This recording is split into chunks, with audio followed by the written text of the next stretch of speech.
Let's go. Give me our biggest and best NASCAR experts. Punch them up, Cody. Pearce Dietrich on the left, Geoff Ulrich on the right. Little shake and bake for the people at home as the green flag drops on this incredible weekend. Oh, man. Gentlemen, before we get into Chase or Fade, Pearce looks scared. A friendly reminder that we've got our first NASCAR Millie Maker for the Daytona 500. It's $25 to enter, a cool $1 million to first place. This is awesome. I'm so happy we're doing this. Plus a trip to the DraftKings Tournament of Champions semifinal. But now we Chase or Fade. Kyle Larson, Ulrich, defending series winner, took the pole position for Sunday. His odds on the DK Sportsbook, looking at him now, plus 1,100, 10-2 in DFS. You're chasing or fading this dude. Hook me up. Kyle Larson? You're going to bet Kyle Larson at plus 900? No, it's the complete fade. Look, I don't care that this dude had some kind of lap speed record or something.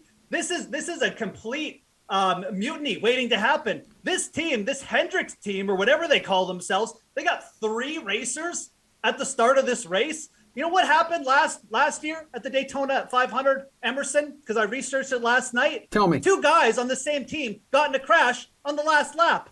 This is a complete Talladega Nights, John C. Reilly trying to usurp Will Ferrell situation waiting to happen. You can't bet the favorites here. You've got Alex Bowman on the front line too. These guys are going to get in a fight. Who knows what could happen? No, you can fade Kyle Larson. Sorry, I don't care what Pearce says. Wow, Pearce. I mean, odds are changing as we speak. Hamlin and Larson now co-favorites at plus 900. What do you think? Would you rather chase? Don't even get me started on Denny Hamlin, by the way. Okay, all right. I will not. You want to chase Larson maybe on the Sportsbook or DFS or fade both? What do you want to do, Pearce? You fade both. You don't bet the favorites in Daytona. As ridiculous as Geoff's analysis was there, he's actually probably not too far off in the fact that Daytona is a wreck fest. It's a crazy race. Anything can happen. And if anything can happen, well, then you bet the long shots. You don't bet the guys that are the favorite to win. And then in DFS, the pole sitter, over the last 25 plate races, they have never, not once, has the pole sitter been in the optimal lineup. And this isn't just some random occurrence. It's because the pole sitter cannot score place differential points. He can't move forward. So if he avoids a bunch of wrecks and miraculously survives, he scores 0 place differential points. Whereas the driver that starts 30th, avoids the wrecks, that's 30 place differential points that they will get. That's just the way that the scoring works out. You target the guys in the back. You do not target the guys up front. And you never, never, never target the pole sitter. 0 for 25 in DFS. Well, Geoff, you just said don't get me started on Denny Hamlin. I've got to do it, though, because producer Drew wants me to ask this question next. You want to chase or fade him? Again, co-favorite, 3-time winner here. Oh, my God. This guy is such a fade. It's unbelievable. I'd rather bet Phil at plus 200 in a Champions Golf event. Emerson, look, this guy's the favorite. Here's his recent form for driving. 15th, 23rd, 3rd. He can't even beat his own teammate, Alex Bowman. I don't know if they're teammates, but look, this dude has been in terrible form, and now we're expected to bet him as the favorite at this prestigious driving event. No, this is a straight fade. Denny Hamlin should be working at Denny's. Oh, wow, Pearce. Come on, dude. That's like an OBJ-esque take from Geoff. I guess it is. I don't know. Yeah. My OBJ take was pretty good, actually, and based on data, whereas Geoff probably doesn't realize that Denny Hamlin... It's a plate rate, by the way, Pearce. It's a plate race. Yeah. Well, actually, it's not anymore. They don't use plates, but we still call them plate races. All right. Hamlin has probably second best career statistics at Daytona and Talladega among any driver. So, his current form at these type of tracks, no one really can compare to him. But that being said, as I mentioned, you don't bet the favorites in this race. He's a good chance of getting a top 5, but if we're betting winners, then I'm just not interested. I would rather take the long shots. DFS-wise, he's starting 30th, so he will be the most popular play.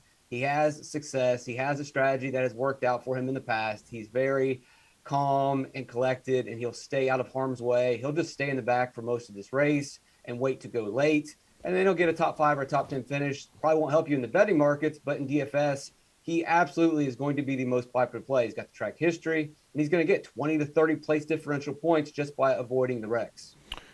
Pearce, Joey Logano here, fourth best odds, plus 1,200 on the DK Sportsbook. He's got kind of a decent discount, 9.8 in DFS. I once interviewed his parents like 14 years ago, so I've been a big fan of this kid. What do you think? I would be a little worried about roster or betting him. You're going to be fine taking him in DFS. He's starting 20th. That's around, 15, 20 place differential points. If Hamlin's the most popular play, then Logano will probably be the second most popular play. He's probably the third best plate racer, if not one of the best, so he has a good chance. The big concern with him is he wrecked on Thursday night. They've had to go to a backup car. Normally, going to a backup car, not really a big deal, but these are not normal times. NASCAR has switched to a next-gen car this season. This Generation 7 model has been built from scratch. Well, it's hard to build cars from scratch when there is a global supply chain issue. So teams barely have one car, let alone a backup car. So there's a really good chance that his backup car is not going to be that great. He'll still be competitive. He'll still be able to get top 10s, but when you need that extra speed for the extra push at the end of the race that Logano normally has, I doubt that he's going to have that. I don't think he can win this race. He can still get a top 5 and be fine in DFS. I mean, Geoff, you know this. He's a 2015 winner here. No, but seriously, this guy's a bit of a dope. Like they knew that they had the parts shortage, and I'm being semi-serious here. He knew he had a parts shortage. He's in this dual race. I don't know what it was last night, and then he crashed on like the last lap, knowing that his team had the parts shortage. This guy also blew the race last year. He's the one who caused the accident on the final lap with his teammate. This guy is a complete fade. I mean, I know what I said about Denny Hamlin. I'd much rather bet Denny Hamlin than Joey Logano. I mean, I don't understand what's going on with this guy. This guy has absolutely no restraint. He should not be behind the wheel of a car at any point. Plus 1,200? No, man. This guy, you're out on this one. Yeah, and Pearce, he has 4 DNFs in the past 6 super speedway races here, too. So he's unbelievable. I know, right? Wow. It sounds like you really hate every driver out there, Geoff. Well, tonight, Pearce, we got a truck race. A lot of these, we can see a lot of wrecks, right? When it comes to truck races, a lot of twisted metal. So yeah, in terms of the sports book, I'm going to start with Pearce here. You be quiet over there. Pearce, like, do you chase a long shot in this truck race? Like, what do you do? What's your approach tonight? Absolutely. I mean, in reality, all these truck drivers are long shots in real life of making it up the ladder of the NASCAR circuit. And they drive like that as well. I mean, we already had 2 wrecks in practice. I would bet that we probably have 10 trucks that finish this race on the lead lap. Oh my If that's God. the case, then you take some of these long shots. Just go to the bottom of the board. Jesse Little at plus 20,000. This is a mistake. He's running for Randy Young's Motorsports. Young Motorsports has won 2 of the last 3 Talladega races. Take Little. Lawless Allen. Yeah, that's a real name. It kind of fits in here with NASCAR. 10,000. He's in a niche truck. Niche trucks haven't been that great over the last couple of years, but they'll be competitive. Timmy Hill at plus 10,000. This truck finished second at Talladega with his brother driving last season. And then last on my list, Spencer Boyd, 10,000, also for Young Motorsports. He won at Talladega in 2019. Just go to the bottom of the board, take some of these long shots, hope for wrecks. You don't have to hope. They will happen. Don't be surprised to see one of these big shots go through. Geoff, you drive a Subaru. What do you think about this truck race tonight? Well, I mean, I'm not going to pretend like I know who any of these guys are, but I do have a question for Pearce. What about the juicy middle, Pearce? We've got a lot of guys at like plus 4,000, plus 6,000. I know you like the long shots, but like Colby Howard do anything for you here? He says plus 4,000. Like, give us someone there, man, because I don't know who these guys are. Well, so the difference between picking those guys is saying, all right, well, if one of them avoids the wreck, the equipment and the skill, there's no difference.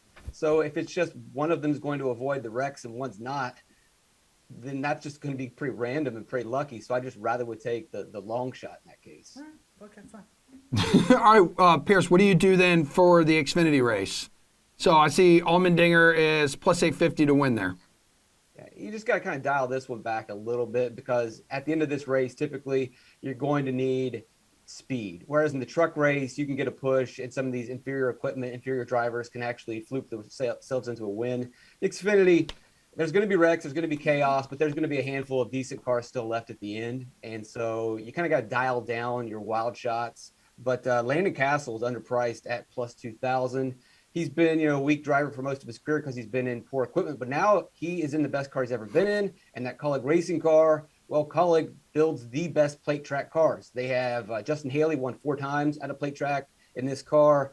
AJ Allmendinger's got a handful of top fives in a colored car. Ross Chastain has 2 plate track wins in a colored car. Now you got Landon Castle at plus 2,000. Mike Snyder at plus 2,500 is another good play. He's driving for Jordan Anderson. Jordan Anderson in the Truck Series has back-to-back second-place finishes. Got a top 5 at Talladega in the Xfinity Series last season. Mike Snyder got 2 top 10s at Daytona last season. And then the last guy we'll look at is Austin Hill. Austin Hill is a former 2019 Daytona Truck Series winner. He'll be in solid RCR equipment. Those are the guys that I would go with, kind of like what Geoff was alluding to before, kind of go in the middle in the Xfinity Series. Yeah, Geoff, last year's Beef, it's What's for Dinner 300 winner is not even in this field. I mean, beef is always for dinner in my house. And my kid, I just want to, before we get up there, we studied the Xfinity cars, and she came up with a fantastic drawing of what these Xfinity cars can potentially do. So, I mean, for our money, we like Brett Moffitt at plus 1,800. I think he's undervalued for the simple fact that my daughter was extremely drawn to the colors on his car. And, Pearce has said that this is the range to go on. So I'm going to follow Pearce. We're going to take some Brett Moffitt shares and move on. It's kind of like how my wife has won office pools for March Madness multiple times, just going off of like cute mascots and definitely color schemes. We'll get you guys out of here with this. This has been a tremendous segment. Just give me your pick to win the Daytona 500, Pearce. I'll go with Brad Keselowski. Okay. Love it. Love the analysis there. Geoff. It's okay. I'll save this segment. Chase Elliott at plus 1,100, second last year, despite starting 12th. He's up to 5th this year. He's finished 8th or better in 3 starts at Daytona with 2 runners up. He drives a reliable, but not a flashy car in a Chevrolet. And if you want a dual forecast bet, you take Chase Elliott, Bubba Wallace, 1-2, plus 55 on the DraftKings Sportsbook. Bubba Wallace, also a great top 5 bet. He's finished top 5 a billion times here. He just had one of his best performances ever at the Daytona 500. Take him, plus 220 to finish top 5. That's Bubba Wallace. Those are my 2 bets for Daytona here, folks. Chase Elliott. Pearce. I replace Pearce next week in the truck segment. Pearce, you have some really good articles too, by the way, on DK Nation. You got a lot of other stuff there to help people out, help people navigate. Stuff too. More. Yeah. That's a nice prototype he's got there. There's a truck article at DK Nation. There is an Xfinity article at DK Nation. There is a bets article, and there will be a Cup article later on this weekend.